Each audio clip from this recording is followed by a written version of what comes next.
noise. And if there's a saw, this week's show is brought to you by Steph Curry's three-pointers, the best three-pointers money can buy.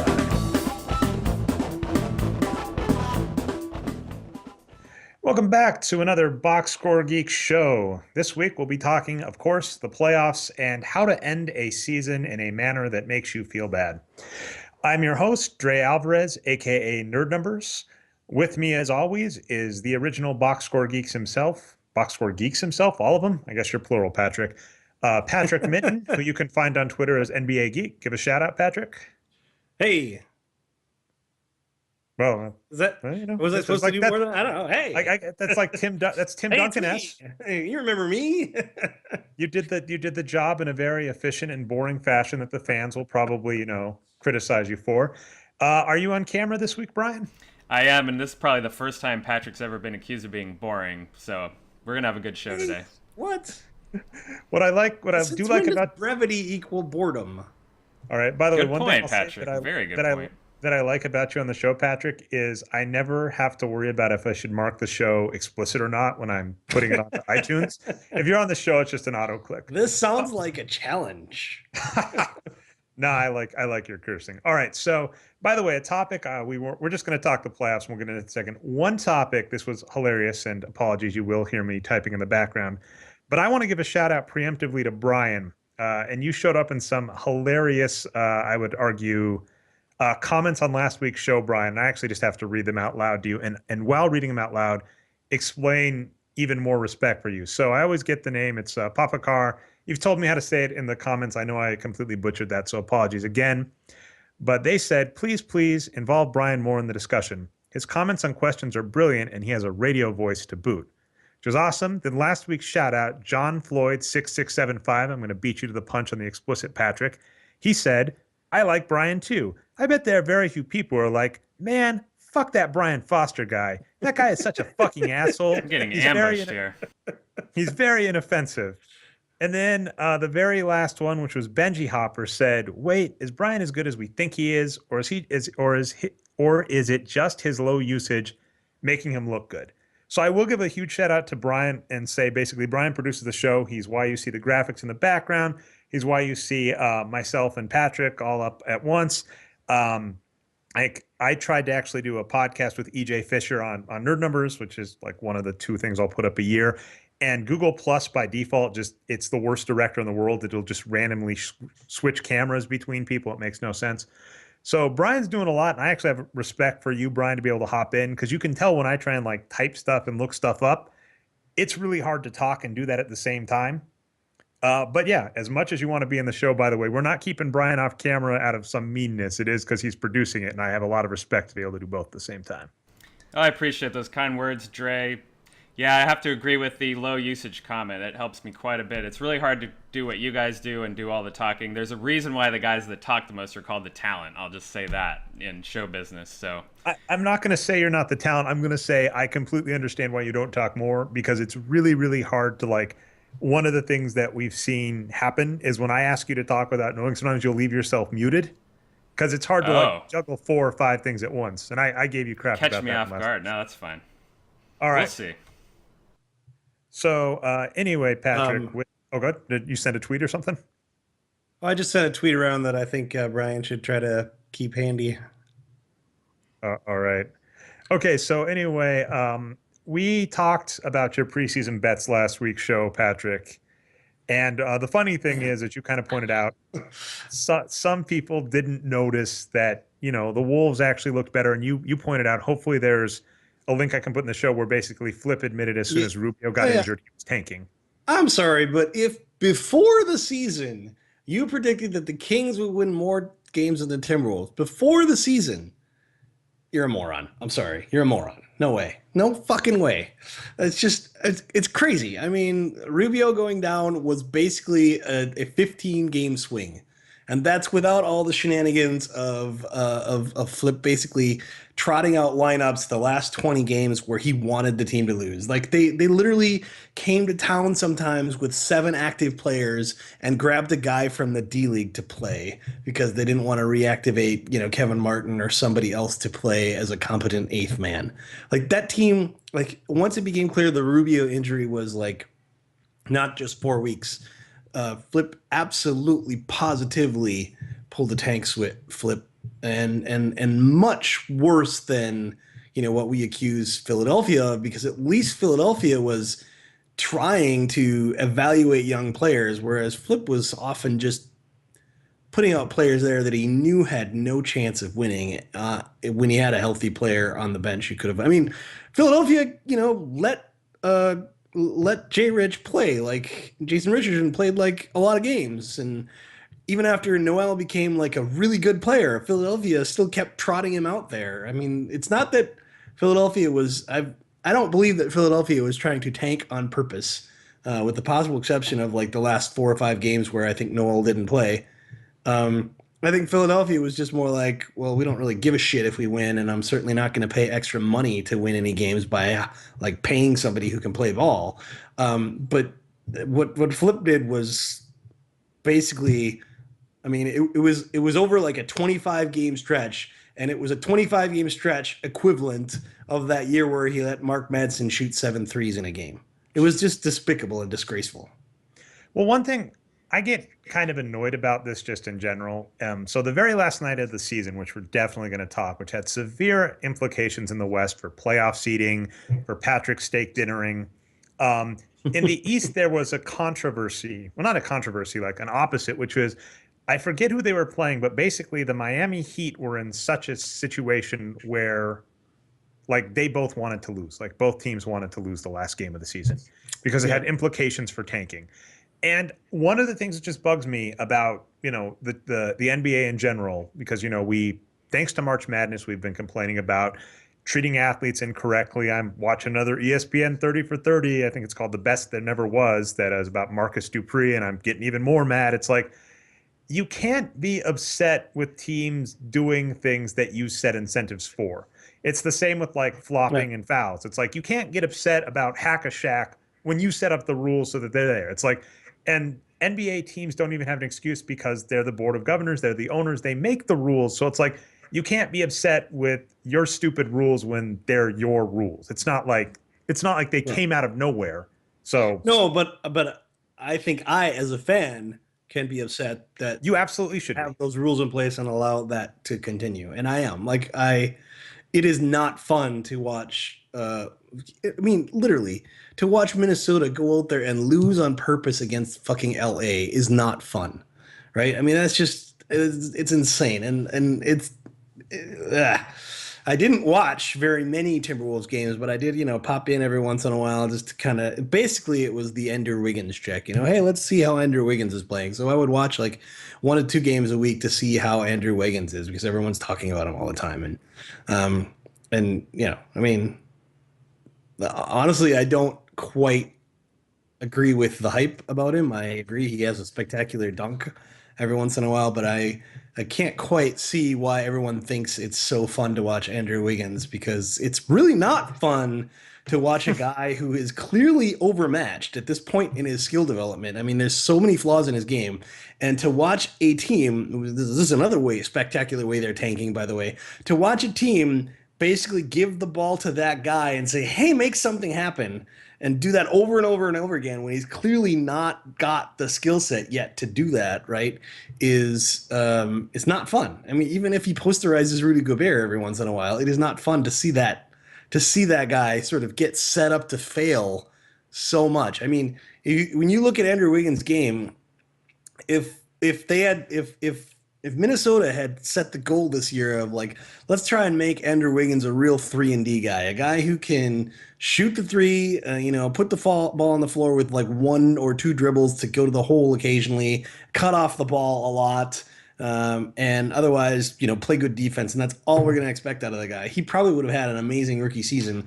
And instead, they had this season where it's like, okay, let's play ISO ball with a guy who can't really dribble or penetrate or set up any other people in an offense.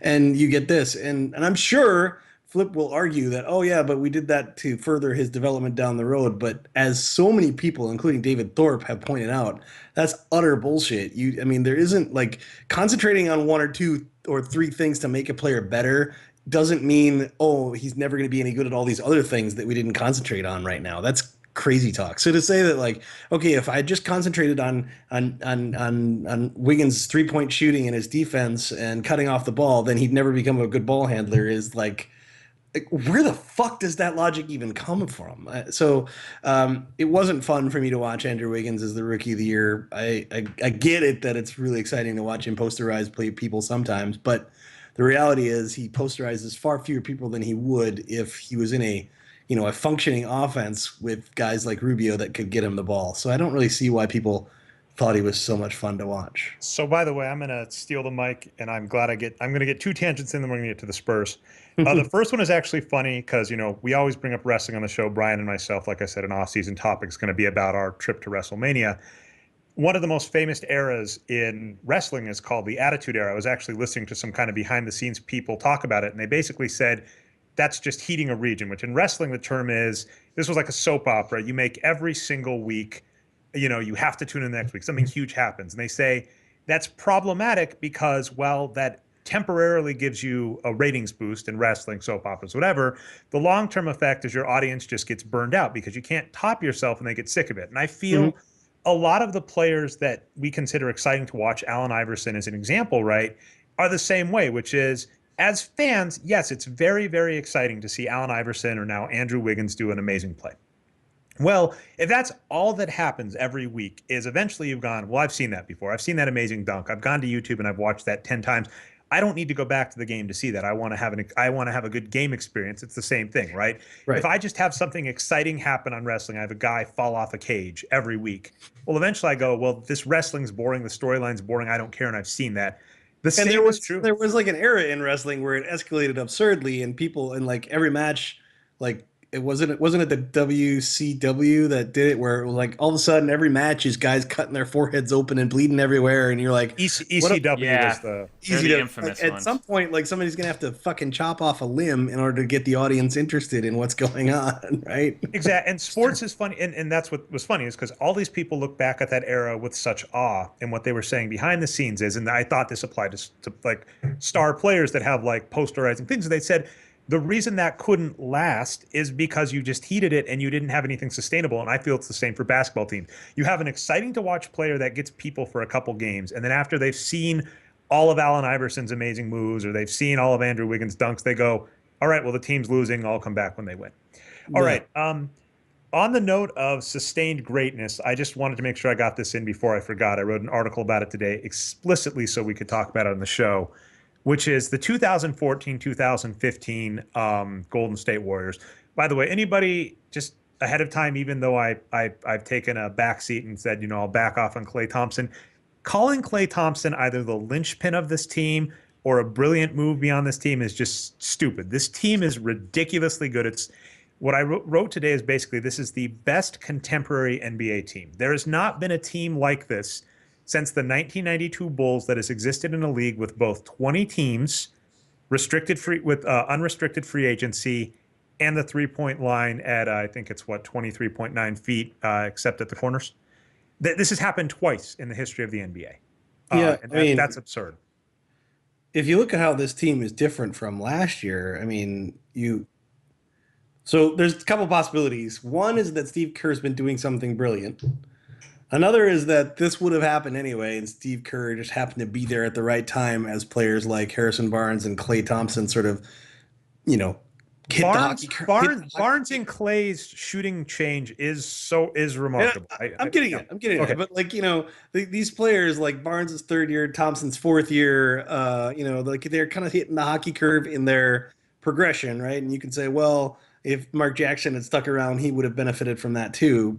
I, however, have my doubts about that because I think one of the things that this team is doing so brilliantly is when they talk about Draymond Green and how important he is, starting him instead of David Lee, I mean, they really defend the 3-point line really well because Green has that mobility to do that on the perimeter that Lee did not have. So it becomes like the pick and roll becomes a much easier to defend option because you can switch all the time, and the guy who's switching is not doesn't end up being like a slow, tall guy who can't defend a point guard in the perimeter, and the other guy who's switched on, it doesn't end up in like a size mismatch that he can abuse. So it's a really powerful defensive scheme that they have there. And then of course I think the shot distribution bit is a great bit too, which I guess we can talk about Chuck later, Charles Barkley later, if we want to talk about Oh, how. let's talk it now because Okay. this is something Brian sent I'm, out. I By was the way, actually, I'm in the middle of writing an article about this, but like traditionally, like going back to the 80s, and Chuck says himself, I've been saying this for 25 years. Traditionally, people say jump shooting teams can't win championships. And what they traditionally mean by that is if an offense is set up to get long range jumpers instead of layups, and doesn't attack the basket, then that team's not going to be a championship team. And that's true because traditionally, again, those long range shots were only worth 2 points and weren't very efficient shots. And people didn't really mean 3-point shots, right? Because you look like when in the 80s, when people were talking about jump shooting, they didn't mean Craig Elo. And in the 90s, when people are talking about jump shooting, they didn't mean people behind Reggie the Miller. 3-point line, right? They didn't Reggie mean Miller is who you're looking for exactly. there. They meant like offenses like Flip Saunders that, or Randy Whitman's that try to generate like open looks from that like 18-foot area, which is, as we know, probably the worst shot in basketball. And it's bad in a couple ways. It's bad because from a percentage standpoint, it's not very efficient. And it's also bad because it really generally does not put a lot of pressure on the defense and create a lot of fouls. So you don't put the other team into foul trouble, which means you don't get to the free throw line, which means you don't get another form of really efficient point. And when you look at Golden State Warriors, none of that is true. Their jump shots are worth 3 points. Like, I mean, a Stephen Curry or a Klay Thompson 3-point shot is worth almost it's worth a layup because if you look at the league wide percentage at finishing at the rim, it's what is it like 61% or something? Well, I hate to break it to you guys, but when Klay Thompson shoots a 46% three, that's better than 62% shooting at the rim. Okay, so by the way, and on that, as a team, the Golden State Warriors shoot 39.8% from 3-point line. And I just looked at their numbers to what you were saying. They're like slightly below average at the rim, about average from mid-range. No, hang on. I was looking at this. They are okay. like, hang on. In attempts at the rim, they are 5th in the league, which is hardly a bad percentage. And I think it's 5th. And in percentage at the rim, they are 2nd in the league at 72%. That doesn't sound like a jump shooting team in the traditional way that we meant it 10 years ago when we talked about jump shooting teams. So fuck, yeah, they shoot lots of long range shots. If you really think that's the same thing as being a jump shooting team, I'm sorry, you're not watching the fucking game. I cannot. And Patrick, if you guys can see my screen share right now, I have their shot chart up from the first game. Their shot chart is ridiculous. Look at all those layups and dunks.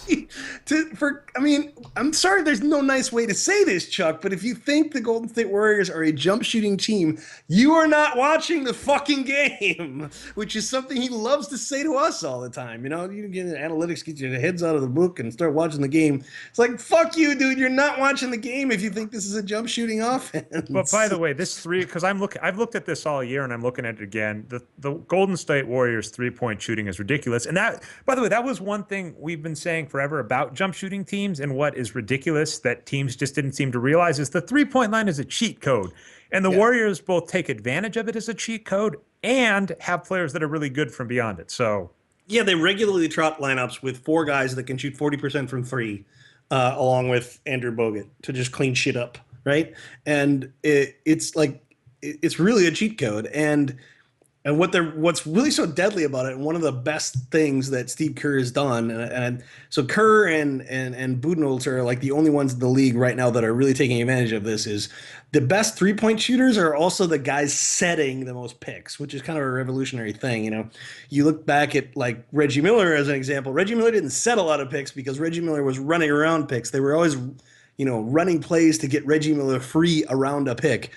Well, Kerr and Budenholzer are throwing all that on its head, and they're saying, "Well, I want Stephen Curry and or Kyle Korver. I want them to be the guys setting picks because whenever that happens, the defense is always kind of is always kind of screwed because imagine you're the guy guarding Stephen Curry, and he goes to set a pick.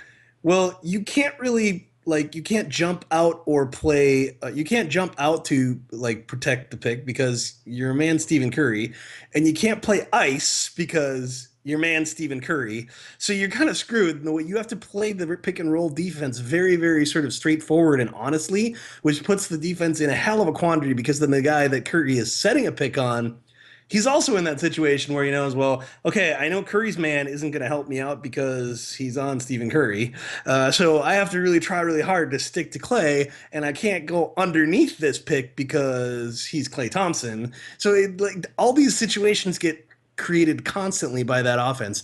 And not only does this create really great 3-point opportunities, but it creates tons of layups, which we hype on this all the time. If a team shoots lots of threes, then it usually gets lots of layups and vice versa. The two kind of feed off each other in a virtuous circle, right?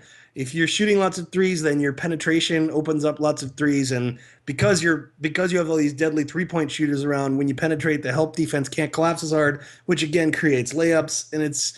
And their offense is really, really good at creating scenarios like that. And again, I just can't emphasize enough. If you think this is just a jump shooting team in terms of their offense, you are not watching the games. So can I ask, I want two things to like kind of end this on. The first I actually have to just ask is, and I think I'm getting some echo, but what are your opinion? What do you think Kevin Love would have done on this team? What are your opinions of that, revisiting this? Because you were just talking about Draymond Green defending the three. What do you think would have happened with Kevin Love on this team this year? I think he would have made the team worse. Oh, it's a really weird thing to say, but so if you look at the season that Draymond Green has, you can't really make an argument that Love would have shot the ball better than Draymond Green because what is he like shooting 40% from three, and you can't really make an argument that he would have rebounded or defended better than Draymond Green because Draymond Green's a pretty good rebounder and Kevin Love is a terrible defender. Well, terrible. He's an average at best defender, right? So you might say that Draymond Green has just developed enough and gotten good enough that having Love the starter instead of Green would have been a downgrade for them. Although, Patrick, I will argue a little bit. Early when we did our season preview show, I wanted them to play both at once. Draymond Green can guard small forwards. What about that front court? Well, yeah, you okay. So then you open up holes because if you play them both at once, then you make it a lot harder because again, look at Kerr's defense. It's all about switching aggressively on the perimeter, and Kevin Love cannot guard point guards when they switch. Kevin Love cannot guard shooting guards when they switch, and Draymond Green is pretty good at that. And if you had Kevin Love and Green playing together, teams playing the pick and roll would probably be using Love's man as the picker and not Green's man as the picker, because it's just usually the power forwards who do that. And Love can't guard a smaller. I think defensively they would have been a worse team. Now, having said all that, let's not be foolish. The team still would have won 60 games easily. And then let's not forget that Klay Thompson was really good this year, and they would have had to replace him at shooting guard somehow. And I'm not sure where that replacement comes. It's probably Andre Iguodala, who has been really great this year. But I think he's with his age. I think he's maxed on minutes. That's the problem. I don't think that's one of those things. What was his name? Van Gundy said that at Sloan, where he just points out, he's like, the new analytics, which is one I happen to agree with, which is resting players and keeping players healthy, et cetera, is great, but don't fool yourself into thinking that you're going to rest your starters or keep your older players healthy so that they can last 2 or 3 more seasons without losing some games if you don't replace them. So Yeah. That's fun. I'm glad that we get to say that at the end of the season. But I'm glad that the reason you're saying is basically it's Draymond Green in that spot, and then of course then you would still have to replace.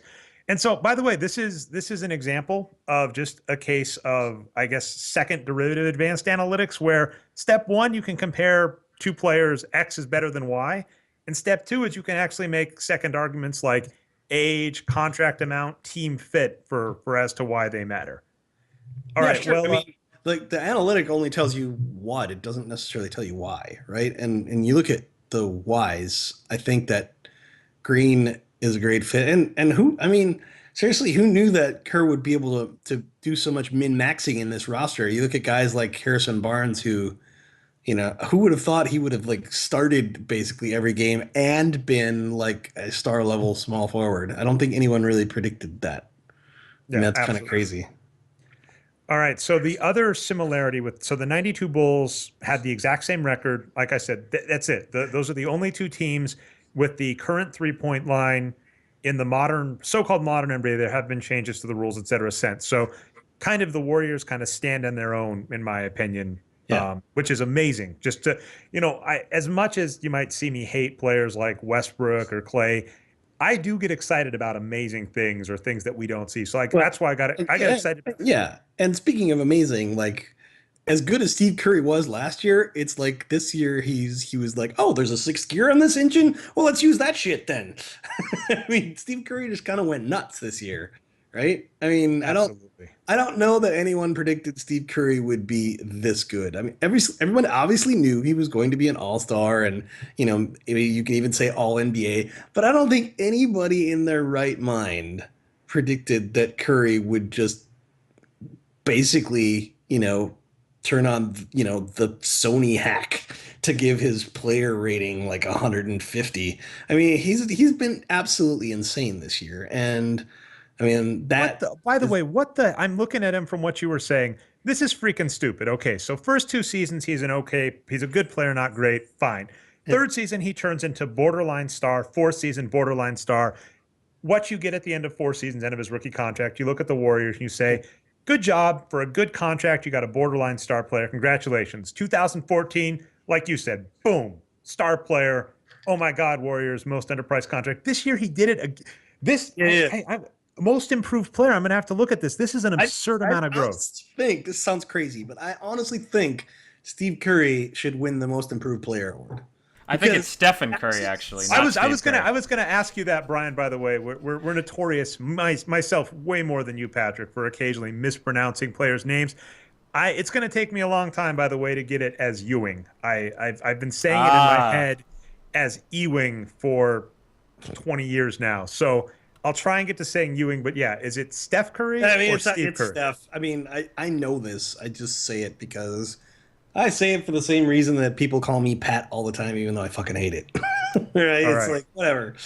But yeah. All right. So I interrupted you. So you were saying the crazy thing to say about Steph Curry is you look across the board in absolutely every single statistical category, he got better.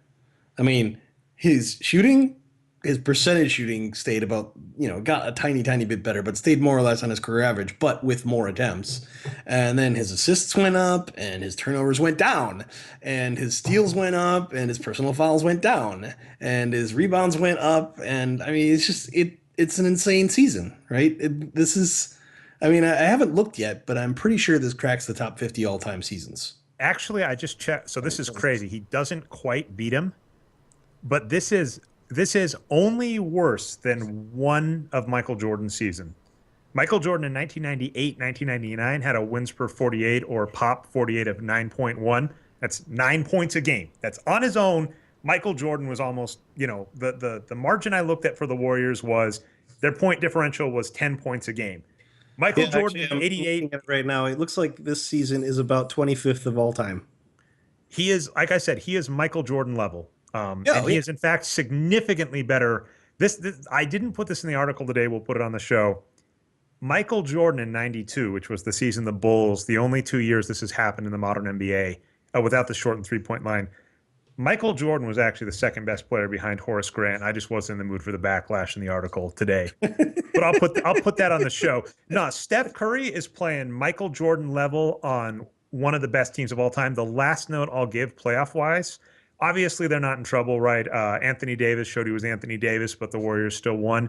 The Bulls had one of the most contested. They had a really tough trip to the finals. They went 7 versus the Knicks, and their next 2 games both went to 6. We'll have to see if the Warriors, like I put in the article, this is one of the best signals for winning a title. 6 out of the other 7 teams that were this good won a title, and the only reason the 72 Bucks did not was the 72 Lakers, who had 69 wins. We'll have to see if the Warriors keep that trend up, because they are just, when people are asking me about Cleveland winning the finals, I just kept saying, well, what happens to Golden State? Like, yeah, it's weird because like I cannot see the Cavaliers beating this team. I just don't see it happening. Their defensive schemes are amazing, and Cleveland's offense is not. Cleveland's offense is dominated by, okay, let's let like Kyrie Irving and LeBron James do something amazing, which tends to be the kind of thing that's, well, I'm not going to say it's easy to counter, but the other team gets to prepare for that, right? The other team knows exactly what the game plan is, and Cleveland doesn't have a basket of alternative offensive schemes to throw out here. I don't think that's ever going to happen.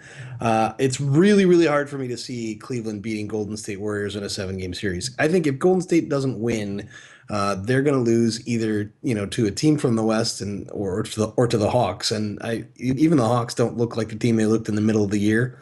So, I mean, I could see them losing to the Spurs or even the Clippers, because those teams are also really good, and it's the West is just brutal. But I can't believe that the Vegas odds makers actually think the Cavaliers have this goes back to another point I said before. Vegas doesn't set the odds to what they think they really are. They set the odds to what they think people will pay. And it's really odd that the general populace thinks the Cavs have a better shot at winning the title than the Warriors. And the only explanation I can think of this is that the Cavs have an easier road to the finals than the Warriors. oh my, so yeah, like I pointed out, this was absurd, right? If we look at the Southwest Division that had all of its teams go to the playoffs, and I think this is like only the second time this has happened. I think this may be the first time a division has sent all the teams to the playoffs, and I think it's like the second or third time the entire division's had a winning record, which is absurd. The fact that the Southwest Division has 4 50-win teams and the Eastern Conference let in 2 teams with losing records is just freaking appalling. Like, yeah. I mean, I'm for having regional changes to allow different teams from different regions, but the conference system is just absurd. I would really love to see some form of, I think Arturo's suggestion, which I think is good, is if a team in one conference has a better record than a team with a playoff spot in another conference, they basically have a playoff, kind of like baseball, and the team that wins gets that spot. And I think that would be a lot of fun. Yeah, another possibility is you give the 6 division winners playoff spots, and then the rest is all just based on record. That way you could theoretically win a weak conference in the East and get in with a poor record compared to everyone else, but at least you had to win the division, right?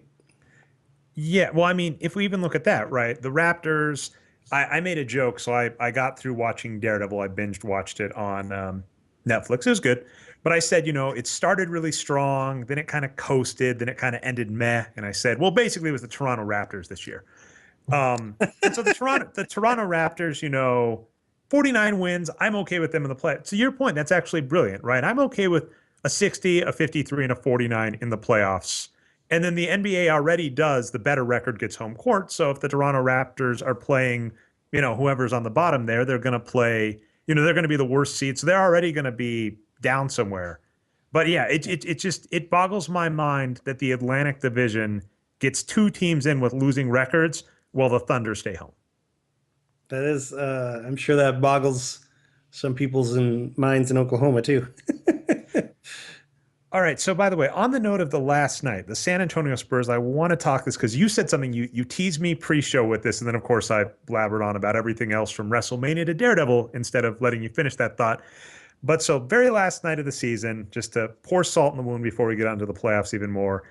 If the Spurs win, you basically win $800 on the bet, end up about 10% for the year on your overall bets, win a Yeah. steak dinner from It your friend. was it was $600, and it probably would have brought the portfolio into like the 5% positive range. Okay, which yeah, I But mean, then there was steak dinner for the friend, which is another couple hundred, right? so yeah, absolutely. Well, oh wow, I just I'm going to show my like poorness for like I'm like just go to Outback Steakhouse, $50 Oh steak. no You're no no set, no right? no! It was we know the steakhouse in question was determined before the season ends, and it's gonna cost, well, it'll depend on how much we drink, but like, you get a steak there, that's like 50-60 bucks, and then yeah. All right. So anyway, cost you at the very end. And then of course they have, I believe, things may be different. I haven't been watching tonight. I believe they have the biggest loss in the playoffs so far. And I was like, well, what do we think about the Spurs? And you actually had an interesting thought, which I don't disagree with, but I want to let you elaborate on.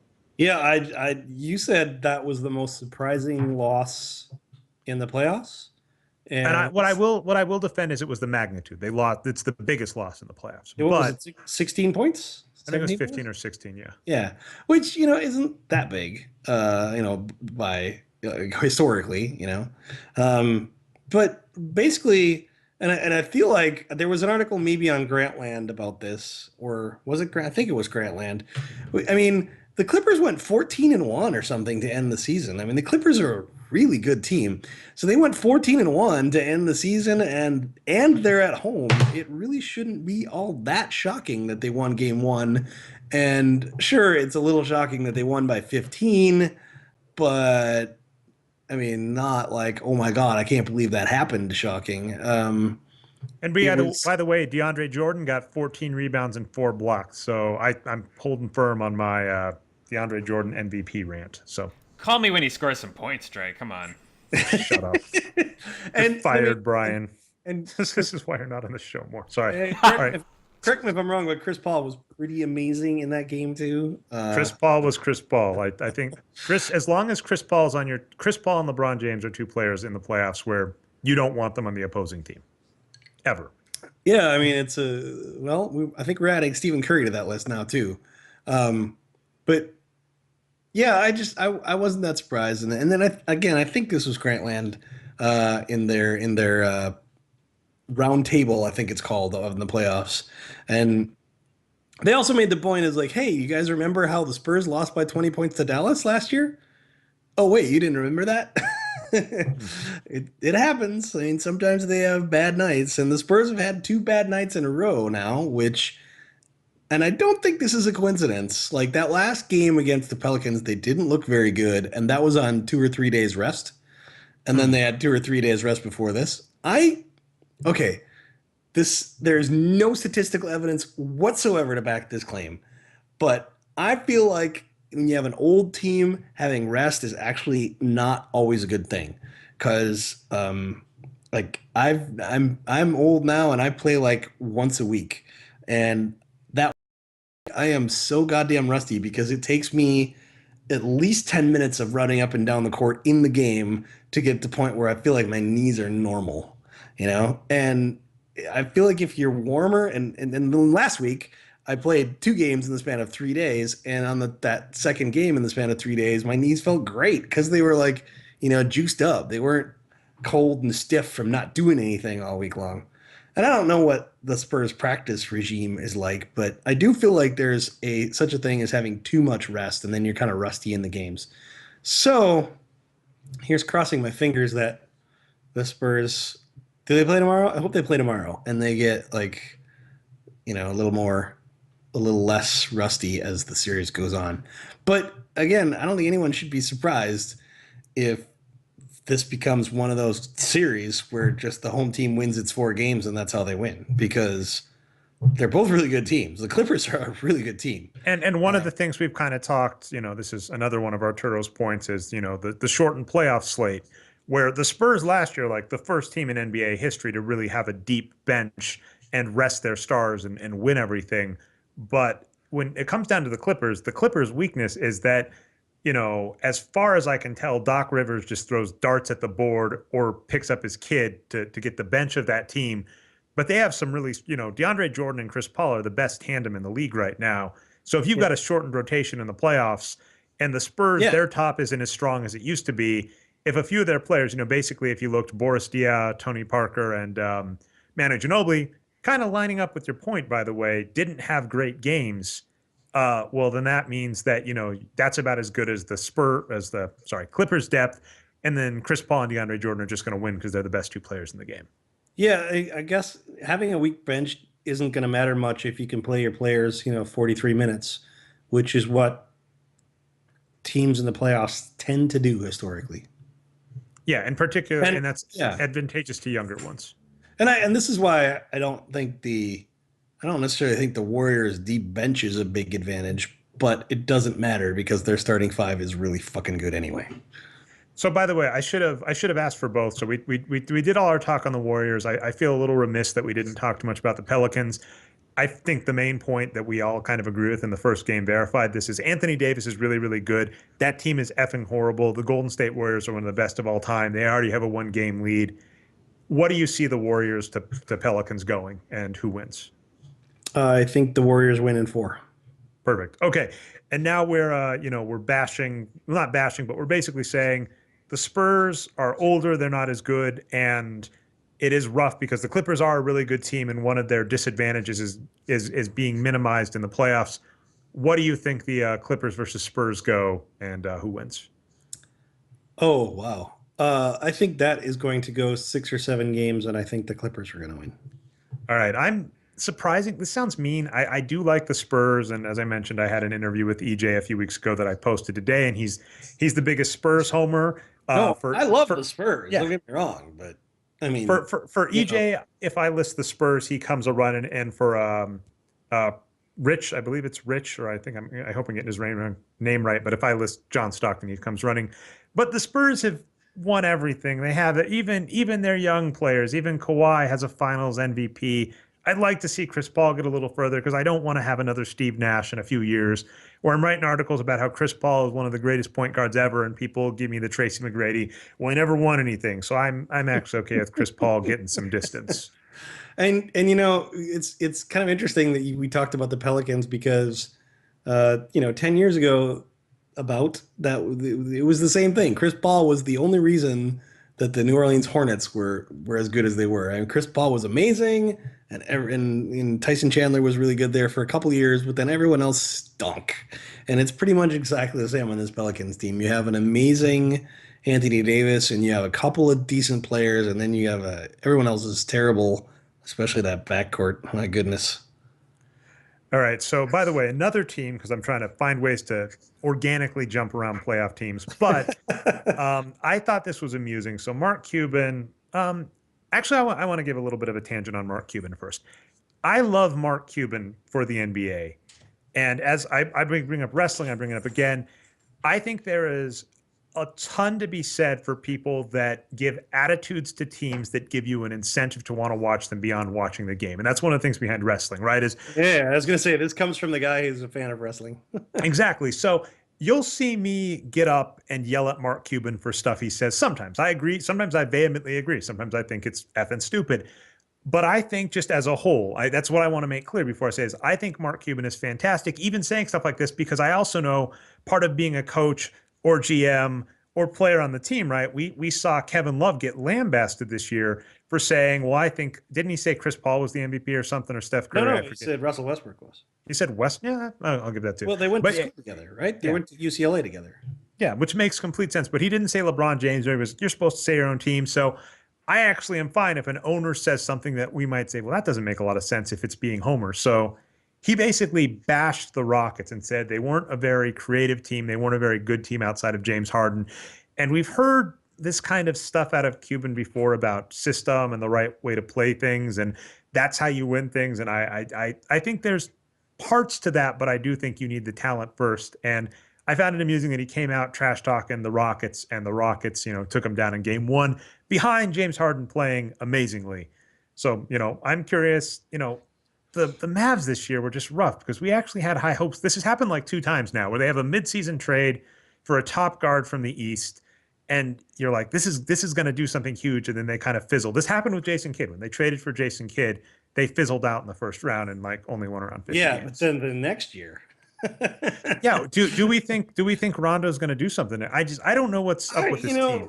I am at a loss to understand why Rondo has been so bad on the Mavs, and I have not watched a lot of Mavs games, so I don't know that I'm really in a good position to speculate. Yeah, it's really a mystery to me. I thought that was a great trade, I thought that was a very good trade, and in hindsight, it looks bad. But before the trade, I guess I'm saying I would do it again in their shoes, and I bet if you asked Mark Cuban, he would also say, "Yeah, I'd totally do that again."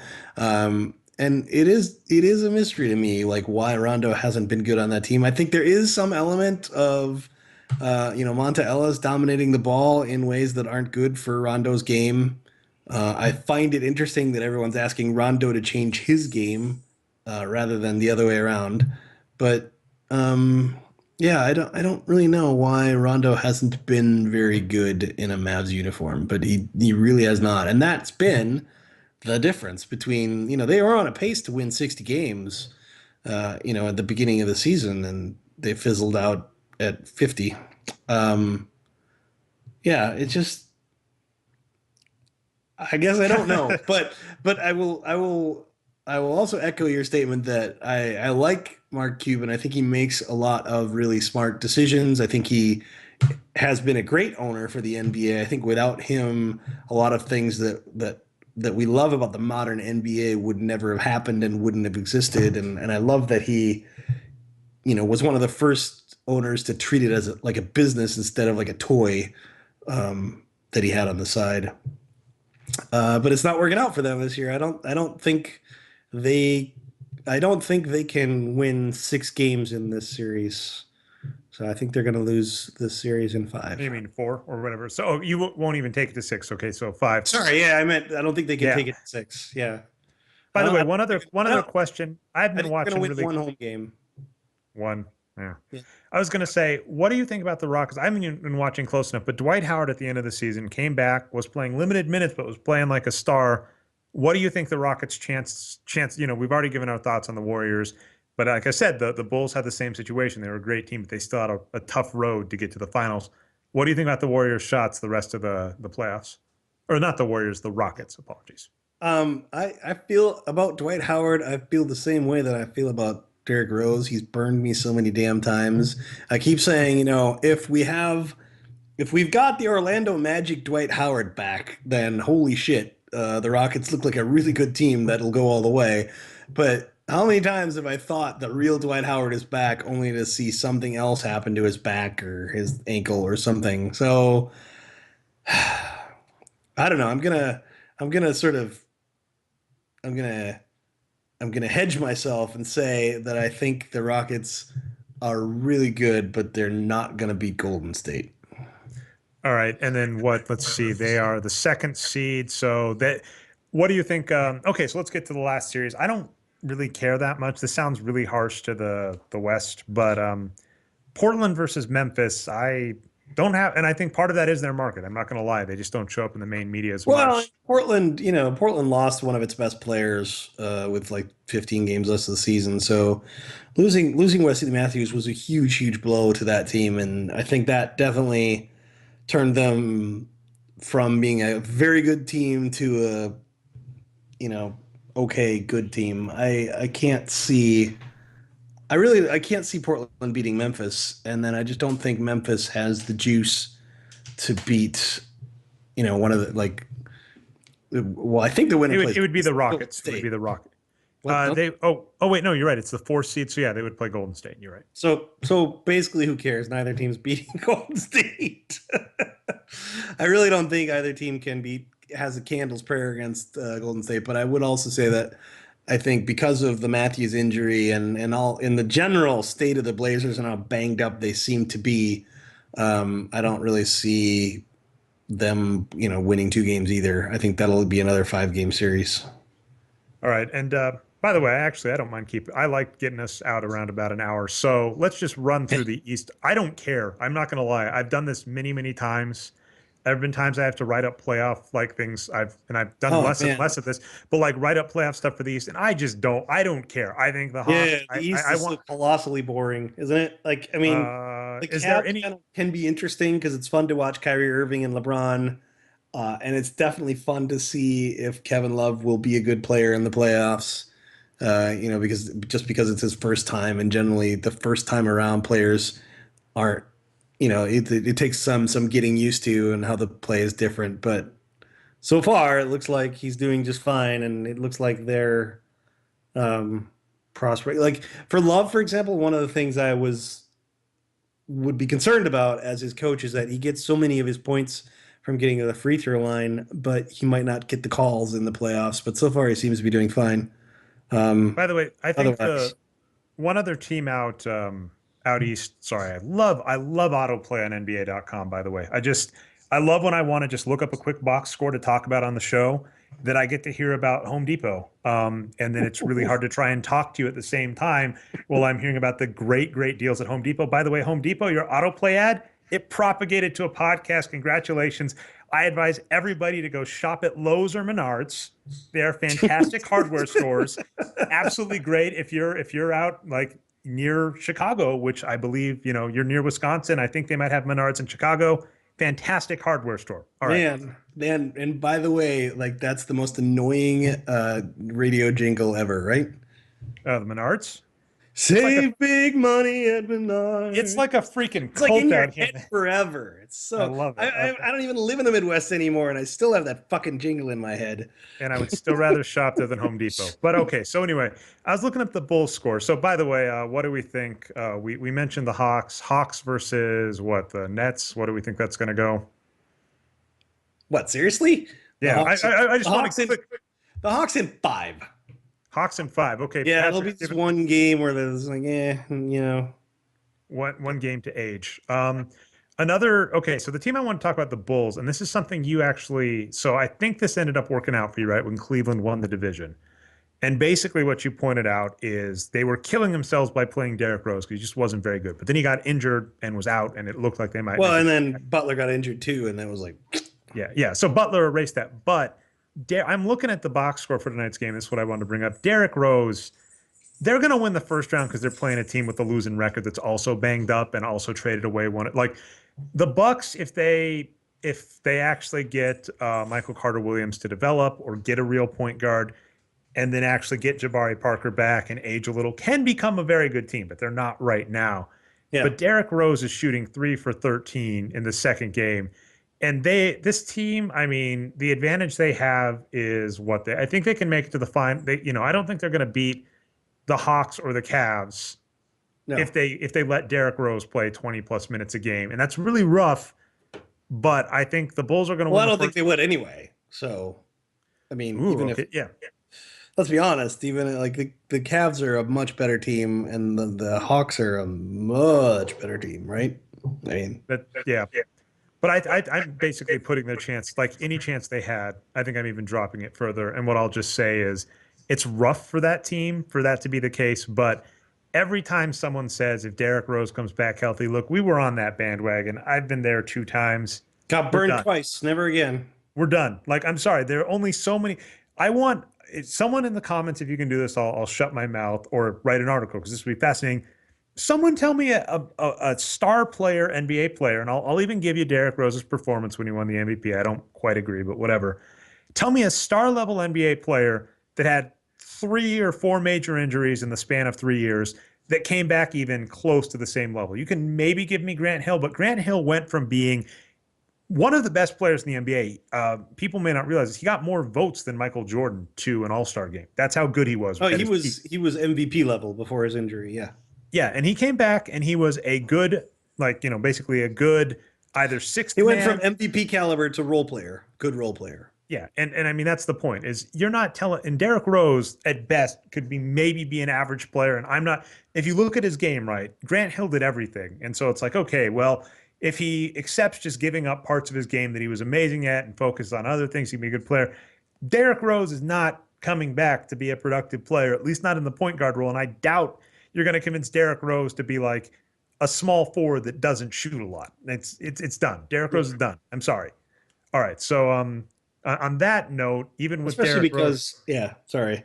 I know that you yeah, kind of go ahead, applied finish this, up. but especially because his athleticism is what made him so good. It's not like he wasn't good for the reasons that like John Stockton and Steve Nash were good. Like he didn't have a terrifying jumper and an incredible passing technique. He was good because of his athleticism and his ability to get to the rim. And those kind of look like they're gone now. I'm sorry, it's Yep. just the way it is, right? And it looks like the Bulls are about to go up 2-0. So I think I might be getting some echo. I hope. Anyway, Yeah, you're fine. but with that said, what do we think this series goes to? I think this could actually go 6 games. I think the Bucks will win 1 or 2 home games. So I think it's going to be Bulls in 6. Okay, cool. All right, we got 2 series left. I don't have too much. The Raptors versus the Wizards is. I'm so sorry, Eastern Conference. You don't deserve this series. The only reason this series is interesting is because it's a heck of a battle of coaches right there. Dwayne Casey against Randy Whitman is like. I don't know. I'm trying to think of some good superhero battles to compare this to. It's kind of it's like when Robin versus. Well, it's like when random B-list superhero goes after random B-list super villain, like I don't know, like the Vulture or something. Like when Spider-Man doesn't even bother beating up the Vulture anymore, he just kind of lets someone else do it. It's like, all right. I mean, and these coaches are just maddening, and I'm sure right now that Brian has the gift that we're talking about up, don't you? Actually, that gift you linked in Skype, and I can't Randy pull Whitman it out. again. Like you take a lineup like that, and you have John Wall, and you have a pretty good center, and you decide to build an offense based on getting 18-foot jump shots, and I'm like, what the hell? Like, how is that the conclusion you come to with the roster you have? I don't understand. And I think what the Wizards are up 1. So what do you think the series ends up going to? I'm gonna go Wizards in 6. All right. Last one. I don't. Did anyone tell me what the hell happened to Kyle Lowry? I mean, he started the season looking great, and then it was like steady decline all the way to the end. What happened? I can give an anecdote about myself. When I was in high school, I was on Model UN. We went to nationals. I ended up winning like 4th place, right? We won an award there. And right after, I was like, that was a lot of work and that was fun, but I stopped doing Model UN. Like there's actually a story in Richard Feynman's book about him being an artist, and he got like a gallery opening. Like a friend of his was like, hey, you're an artist. Why don't you give me 12 pieces? I'll give you a gallery opening. And he talked to another artist, and the guy was like, that's fantastic that you got this as like just an amateur artist, but I guarantee you're never going to do any art again, because you're never going to get this high, like at your skill level, you're never going to reach this level again, and you're not going to have the enthusiasm to do it. So my theory with those 2 tangents is Lowry got the All-Star game and was like, this is it. That was the pinnacle of my career. That was what I was. Yeah, I'm being sarcastic, but I know what you're saying. Yeah. Well, I think another thing is Amir Johnson's been pretty banged up, and I think everybody completely underestimates how much of an impact Amir Johnson has because he doesn't score 20 points. So that's been a factor too. All right, but yeah, it's all right. So Wizards in 6, and last series. This one, I mean, I think the Cavs are already up 1-0. The Celtics are the other team with the losing record. A lot of people are liking Brad Stevens, saying he's done some good things. Do you think they give a fight, or do you think the Cavs just take this down hard? The Cavs take this down hard. All right, 4 games. I mean, the Celtics don't have enough shooters, right? That's their problem. Like they have some scrappy, decent talent, but I mean, they just don't have shooters. They don't have anybody that can hit a 3 reliably.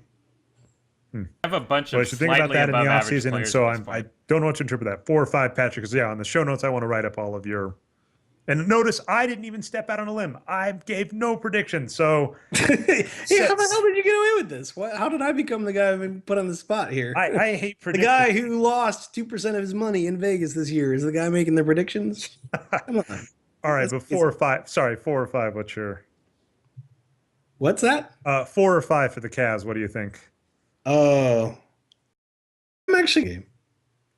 All right, that works. I mean, by the way, I'm just pulling that out of my ass. You realize that, right? yeah, it's 4 is hard, right? Because any team can beat any other team on any given night. We've seen that. The favorite stat I like to bring out is the Denver Nuggets and the Toronto Raptors both beat the 72-win Chicago Bulls. So Yeah. bad teams get wins. Sometimes it happens.